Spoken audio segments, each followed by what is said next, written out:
Oi, gente, boa tarde. A gente teve uma pequena questão aqui com a transmissão, então a gente vai recomeçar. A gente desandou a falar aqui e não estava transmitindo, mas estamos aqui novamente. Boa tarde, Celso. Boa tarde, Ana. E a gente vai fazer alguns ajustes. Todas as besteiras que a gente já falou em 2 minutos, a gente vai ajustar, não vai falar mais nada. É isso aí. Vai falar tudo certinho. Concordo. Vamos fazer outra. Vamos fazer outra, né? Oi, gente, boa tarde. A gente está aqui para fazer um webinar, explicar o próximo curso que o Celso vai dar presencialmente aqui na Casa Educação. A Casa Educação é um lugar muito gostoso e muito confortável, próximo do metrô da Vila Madalena. O curso seu, Celso, será dado presencialmente, olha, vou até ver aqui, no próximo dia 30 de novembro e 1º de dezembro, um sábado e um domingo, entre 9 e 18 horas. Okay. Tem café... coffee break, tem welcome coffee. Tem você. E se bobear, eu sou capaz de passar aqui, filar uma boia de vez em quando, vai ser uma brincadeira interna aqui nossa. O Celso, em 2 minutos, vai falar um pouco do perfil dele. Eu quero dizer para vocês que a gente vai estar juntos por 1 hora. Se vocês tiverem dúvidas e podem perguntar, devem perguntar, usem a hashtag no chat para destacar essa pergunta no meio da conversa. Eu posso ler em voz alta aqui para o Celso, ele pode responder. Legal, vai ser um prazer. Em tempo real. Ok. Fale um pouco de você, Celso. Qual é a sua trajetória? Bom, por que desse curso? Eu sou... Minha formação original, eu sou um engenheiro químico, formado lá nos idos de 1900 o século passado. A gente nem fala muito para ninguém ficar pensando. Né? Hoje em dia é tudo do século passado. Tudo século passado, a gente é mais, tem mais maturidade do que idade, na verdade. Né? E eu venho trabalhando com... eu já trabalhei muito com engenharia, né? E cheguei a trabalhar no projeto submarino nuclear, eu era um dos responsáveis pela área de resíduos radioativos. Olha que legal! E aí um dia eu achei que o desafio era pequeno, falei, vou trabalhar com gente. Agora eu vou pegar um desafio legal. Sair de química, da química para gente? Química, radioativo, gente. Você viu como minha trajetória é trabalhar com desafios, né? Então, com certeza, que divertido, que bom, né? Que e aí já faz uns 20 anos que eu trabalho nesse segmento com pessoas, mais focado em liderança. E nos últimos anos eu venho trabalhando bastante com as emoções, o que a emoção impacta na liderança e na relação e no resultado das empresas. Né? E aí a gente teve a oportunidade aqui na Casa Educação, né, com a Harvard Business Review Brasil, montar esse curso de liderança emocional. A gente já trabalhou com o desenvolvimento de líderes e esse é como uma complementação, né? um avançado para o líder. Né? E aí a gente começou a trabalhar com isso porque a gente entendeu que, vou usar o primeiro slide aqui, ó, que todo aprendizado tem uma base emocional. Não tem jeito, não é? Sim. E é assim. Não adianta a gente olhar só para a racionalidade. Isso já vem do Platão, né, que é mais velho que o meu avô, né? Então assim, fala sério. Gente, o meu curso é assim, eu venho aqui para me divertir e para a gente aprender junto. Porque todo aprendizado tem uma base emocional. Claro. E é real isso. É real, claro que é real. Isso. Né? E quando a gente esquece que a emoção está envolvida no aprendizado, a gente não aprende de uma forma feliz. A gente acaba aprendendo aquilo... como um decoreba, né? No meu tempo a gente falava decoreba, acho que ainda hoje fala, você decora aquilo e no final das contas você não tem nem uma ideia efetiva do que do porquê aquilo está acontecendo, né? Sim. Então a gente resolveu começar a trabalhar com liderança emocional a partir desse olhar que todo aprendizado tem uma base emocional. E qual é o primeiro passo então que a gente dá para falar isso? A gente vai trabalhar, primeira coisa, com a inteligência emocional. Porque assim, eu tenho que olhar para mim para poder olhar para o resto. Não tem jeito. Então qual é o nível de inteligência emocional que eu tenho? Né? O que é essa inteligência emocional que as pessoas falam, etc. Claro. Então a inteligência emocional ela tem 2 competências básicas, né? Que são as competências emocionais e sociais. Dentro das competências emocionais, a gente tem a autoconsciência, que é o autoconhecimento. Né? Eu vou entrar um pouquinho em cada uma delas um pouquinho mais para frente. E tem a autoconsciência e o autocontrole. Ou seja, como eu lido com as minhas emoções e quais são elas, né? A autoconsciência. E as competências sociais, que são basicamente a as habilidades sociais e a habilidade de relacionamento, né, que a gente tem, a gestão do relacionamento, claro, etc. Né? Então, se a gente começar a falar da autoconsciência, o que é essa autoconsciência? É a forma com que eu olho e percebo aquilo que eu estou sentindo. Quais são esses sentimentos, essas emoções que estão dentro de mim, né? Tem uma coisa, que a gente sempre toma decisão baseado na emoção, não tem jeito, por mais racional que a gente seja. Possa parecer o que a gente possa querer que seja, não querer que transmita, que pareça ser. É verdade. Você levanta todos aqueles números, por exemplo, você vai comprar um carro, né? Você compra todo aquele, tá um preço igualzinho, chega, mas eu me senti melhor naquele. Lógico. Isso é o quê? É emocional ou é racional? É lógico. É emocional. Aquele eu me senti melhor, é um pouquinho mais caro, mas é só um pouquinho. Só um pouquinho, não tem problema. Financia, não tem problema, dá um jeito. Mas eu quero aquele, emocional, né? Tem tudo a ver com o emocional. E aí a gente trabalhando a autoconsciência, a gente vai reconhecendo as emoções que a gente está sentindo, a gente vai percebendo necessidades, valores, aquela coisa toda, né? A gente vai, dentro do curso, obviamente, a gente vai na profundidade disso, a gente mergulha com mais profundidade para a gente poder trabalhar um pouco mais dentro de cada um. Mas qual a importância disso? A gente dá um passo para a autoconfiança. Claro. Né? Quando eu me conheço, eu sei até onde eu posso ir, eu sei até onde eu tenho capacidade, o que eu consigo fazer e o que eu não consigo. E eu sei dizer com mais clareza os meus limites, né? Claro. Né? Eu posso dizer, eu posso ir até aqui porque até aqui eu dou conta. Eu não tolero aquilo ali porque é o meu limite. E não tem certo e errado, é meu limite. Quando você reconhece isso, fica mais claro você escolher caminhos. E o legal de reconhecer é uma coisa que você falou agora. Quando eu reconheço, não tem certo nem errado nem em mim nem no outro. Sim. Porque eu me permito ser como eu sou e permito o outro ser como ele é, fim de papo, né? Então, assim, aí a gente vai tocando a vida. E aí, quando você começa a ter essa autoconsciência, imediatamente você começa a se perceber e começa a saber, ou pelo menos entender, que você precisa lidar com essas emoções. E o que você faz com ela? Lidar com a emoção não significa assim, eu tenho uma emoção, vou matar a emoção. Não dá, nem. Acho que a gente mata, assiste, né? Aquele Guerra nas Estrelas, até o robozinho lá tem emoção, ele fica, tal. Então assim, a gente não é robô, não dá para não ter emoção. Você não é robô? Você não é robô? Só em determinadas horas do dia.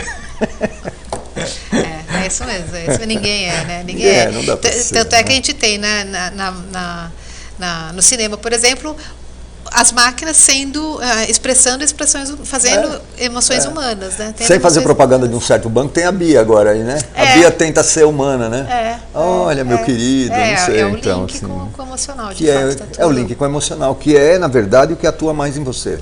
Sim. Né? Hoje a gente dá um Google e o racional tá ok, né? Mas não dá para dar um Google na emoção. Não. Né? Porque ela é interna de cada um. E nesse processo de a gente aprender a lidar com as nossas emoções, o que acontece? A gente começa a ter mais criatividade, a gente começa a ter mais... inovar o jeito de ser, né? Então, se eu sou sempre assim e começo a me perceber, bom, o que eu tenho que fazer para ser diferente? E aí você começa a trabalhar em você mesmo, né? E não quer dizer que você vai abrir mão dos conteúdos racionais que a gente tem acesso. De jeito nenhum. Né? Porque eu acho que isso é importante, porque senão fica oba-oba, né? Posso tudo, emocionou tudo. Não é claro. Esse uma coisa é uma coisa, outra coisa é outra coisa, mas elas atuam juntas. Sim. Né? Sim. Então, assim, não dá para você fazer uma parte sem que a outra também atue. Elas são fundamentais. Né? Para que você tenha um melhor resultado, você tem que atuar com as duas. Sim. Né? Porque a gente vai ver um pouquinho mais para frente aqui, só você ser racional... as coisas que você acaba fazendo, elas acabam sendo muito mais complicadas, né? E quando você vai trabalhando nessa inteligência emocional, você vai aumentando suas habilidades sociais, que é uma competência já mais social. O que significa isso? Puxa, eu sei, eu olho para a minha emoção, eu consigo lidar com ela, e eu consigo olhar para a emoção do outro e começo a prestar atenção, né? E aí o que eu faço? Eu uso essas emoções que estão envolvidas para trabalhar para que aquele ambiente que eu vivo seja melhor. Claro. Né? Quer dizer, eu posso trabalhar para que seja pior, mas não é o que a gente faz aqui. aqui a gente vem para que seja melhor, não é? Então a gente... E dentro da empresa, do ambiente de empresa é sempre esse o grande objetivo, claro, né? Que as relações possam ser melhores, as relações de trabalho, as relações, né, dentro da empresa, que tudo possa avançar para uma melhoria. Claro, né? Por isso que tem as pesquisas de clima, né? Então a pesquisa de clima, basicamente, ela olha ocultamente as emoções e não a razão, né? Sim. Porque você, quando responde uma pesquisa de clima, você traz tudo aquilo que está dentro de você emocional. Né? Então é assim que atua, né? Que legal. E quando você trabalha nessa coisa das habilidades sociais, o que acontece? Você consegue ser um influenciador, ser um cara que atua nas mudanças de uma forma positiva, porque sempre tem aquele cara menos resiliente, né? Ou mais resistente, né? Mas todo mundo, no final das contas, acaba entendendo a mudança e ao seu tempo sendo resiliente. A gente fala um pouco sobre a resiliência. Eu ia perguntar, também. Durante o curso você fala bastante de resiliência. Sim, eu falo bastante de resiliência. Porque é um conceito que eu acho que muita gente ainda confunde, mas que ao mesmo tempo tem sido muito cobrado, né, no ambiente corporativo. Né? E é importante, de fato. Ele é cobrado porque, de fato, é importante. Ele é importante. O ponto que acontece, a gente pode até passar por aqui depois, mas a gente passa direto. Aqui, né? Não tem problema. Acho que é importante responder a pergunta. A resiliência, todos nós somos resilientes. Qual é a diferença? A diferença é o tempo de você trabalhar. É uma curva que você tem, né? Então você pode ter essa curva aberta, assim, ou você pode ter ela mais fechadinha, né? Aquela mais parabólica, assim, né? Ou ela mais, sei lá, nem sei o nome como chama, mas sei lá, parece uma bacia, assim, né? Então, tudo tem a ver com o tempo, né? Então, o meu tempo para voltar e me adaptar e lidar com a minha emoção tem a ver com isso, com o aprendizado, tem a ver com as experiências, tem a ver com como eu lido com aquilo. Então, está tudo envolvido nisso, né? E também um pouco dentro da própria habilidade social, porque se eu consigo me restabelecer dentro de um período razoável, eu volto a me comunicar de uma forma adequada e não só explosivo, porque o que a gente tende a fazer, né? O aprendizado muitas vezes é de levantar a voz e o outro levantar a voz, porque a gente entra num embate de quem é melhor ou de quem tem mais capacidade, sei lá. E isso acaba criando um clima, né, meio agressivo. Onde afeta? No trabalho em equipe. Aí você não consegue ter porque aquela história assim, as equipes têm que trabalhar sob pressão, o conflito faz bem para a equipe, até determinado ponto. Claro. Ele faz bem enquanto você consegue debater uma posição. Mas quando você passa do ponto, você já não é mais um debater. Tira o D, é só bater, né? E aí acabou, não é? Aí não tem jeito disso funcionar. E aí então esse talento que a pessoa tem que ter para lidar com as emoções é uma coisa muito, muito especial. E aí você vai para a empatia, né? Já que eu consigo entender essa relação de emoções, já que eu consigo perceber o que está envolvido ali, eu consigo, ou pelo menos eu tento, né, até o momento que eu tudo treino, né? TTT, treinar, eu consigo ter mais empatia. E aí eu consigo atuar tanto compreendendo, quanto percebendo o que ele precisa de mim, quanto percebendo de que forma eu posso ajudá-lo, de que forma eu posso orientar essa pessoa. Tudo isso acho que fica muito importante, né? E a partir daí você consegue negociar muito bem, né? Porque você influencia na sua habilidade social, mas quando você efetivamente percebe a emoção do outro, você consegue negociar com ele sem que você leve ele para um ponto onde ele vai espanar. Claro.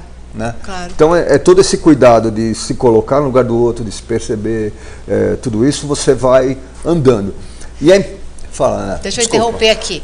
Interrompe porque eu sou corrido, que eu falo. Antes de mais nada, Daniel, andou perguntando se ele já pode fazer perguntas. Eu acredito que possa fazer. Podemos interrompê-lo e fazer perguntas. É o Daniel? Daniel. Oi, Daniel. E a Laís fez duas contribuições. Uma ela lembrou que o formato ali chama hipérbole. Hipérbole, obrigado. Isso, obrigada, Laís. Valeu, e aí você estava falando, acredito que você já tenha respondido, mas vou ler mesmo assim, qual a diferença entre ser resiliente e ser adaptativo. Você pincelou um pouco essas duas expressões agora há pouco. Sim, na verdade assim, o resiliente, ele não só se adapta, porque quando você se adapta, você muda, mas você está é o meio que um fazendo de conta para se ajustar àquela necessidade. E o resiliente não, ele assume aquilo como uma verdade e ele volta a atuar bem, já considerando aquilo que mudou. Tá, Daniel? A gente pode dentro Laís, do... a Laís que fez a pergunta. A Laís que fez... Desculpa, Laís, pensei que fosse o Daniel, claro. perdão. Obrigado pela hipérbole. É verdade. E deu para entender? Então, quando a gente é resiliente, a gente aceita a mudança, a gente vai para a mudança em si. E quando a gente incorpora e vai em frente. Quando a gente se adapta, se a gente for para a praia amanhã, a gente volta a ser o que a gente era, e não o que a gente já é após a resiliência. Entendi. Entendeu? Faz sentido, faz sentido. Tá. É isso aí. Obrigada. Vamos lá. Nada, vamos lá. Para onde mais? A gente estava na empatia e tal. E aí quando você começa a trabalhar a empatia, você começa a perceber muitas coisas que acontecem com o outro, né? Porque você como líder começa a olhar o outro e prestar atenção do que é que ele está, ou ele tem queixo, ou ele está estressado, a emoção dele vem de alguma forma. Por quê? Né? O líder tem... Ser líder não... Ser líder não é fácil não, tá? Mas é legal, porque você cria legal, uma bagagem gigantesca para você, de aprendizado, de olhar para o outro, de olhar para você, né? Então, assim, aquele trabalho de desenvolvimento pessoal, autodesenvolvimento, autoconhecimento o tempo todo e ajudando o outro a chegar num patamar também legal. Então, quando você começa a olhar para o outro, qual que é a grande situação? Que toda e qualquer queixa que exista, ela carrega uma necessidade não atendida. O que significa isso? Cada um de nós tem a nossa necessidade, é aquilo que faz a gente se mover. Então, assim, qual é a necessidade de um veículo? Um combustível, seja álcool, seja gasolina e tal.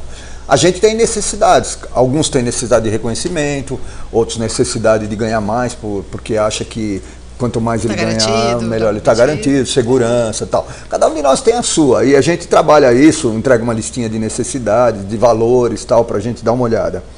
E quando a gente, como líder, começa a prestar atenção nisso, que toda a queixa vem de uma necessidade não atendida, a gente começa a perceber o que essa necessidade não atendida traz para a gente. Traz uma crença, né? Essa crença que muitas vezes a gente conhece essa crença, mas 90% das vezes a gente não tem ideia que a gente carrega esse treco aí na cabeça, né?